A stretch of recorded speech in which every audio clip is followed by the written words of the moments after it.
छोले भटुरेची छोलेची भाजी बनवणार आहे। ते छोले मी शिजवून घेतलेत बघा, 7-8 शिट्ट्या देऊन छान शिजलेत, असे नरम सॉफ्ट। तर असे शिजवून घ्या। भाजीची तयारी करू। हे किसून घेतले अद्रक 1 तुकडा। तर अशी तेलात चांगली परतून घ्या आणि लांब लांब मिरच्या कापून घ्या, त्या पण टाकलेत मी। हळद आणि धनिया पावडर,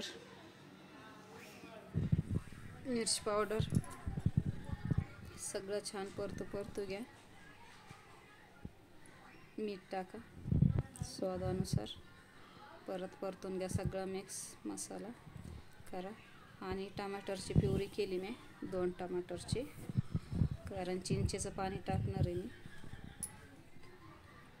तर असेच चांगला मसाला शिजवून द्या आणि थोडेसे 1-1.5 चम्मच मी मिक्सरमधून हे छोले काढून घेणार आहे, थोडेसे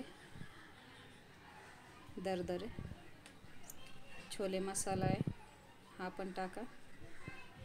कसं छान तरी सुटली भाजीला, मसाल्याला। तर असं छान परतू घ्या छान मसाला। आणि हा जिरा पावडर आहे,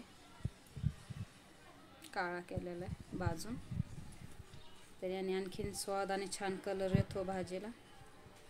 प्रॉपर भटुरेची भाजी आहे ही। हे बघा कशी कलर छान दिसतोय बघा।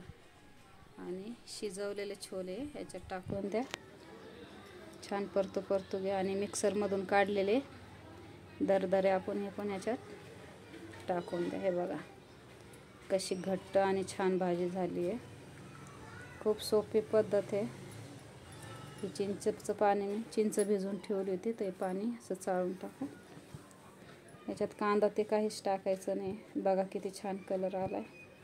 स्टॉलवरची भाजी असते सेम तशीच भाजी बनवली मी। थोडीशी कोथिंबीर टाका, खूप छान होती भटुऱ्यासोबत, इतकी टेस्टी लागते, खूप छान।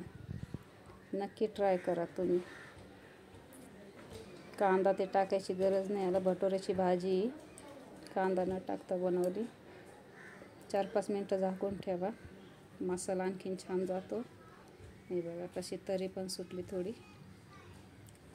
खूप टमाटर खूप हे पण नाही, कांदा काहीच नाही।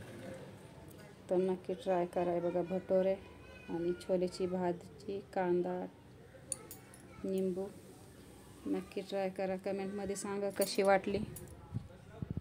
लाईक करा, सबस्क्राईब करा मला। बाय।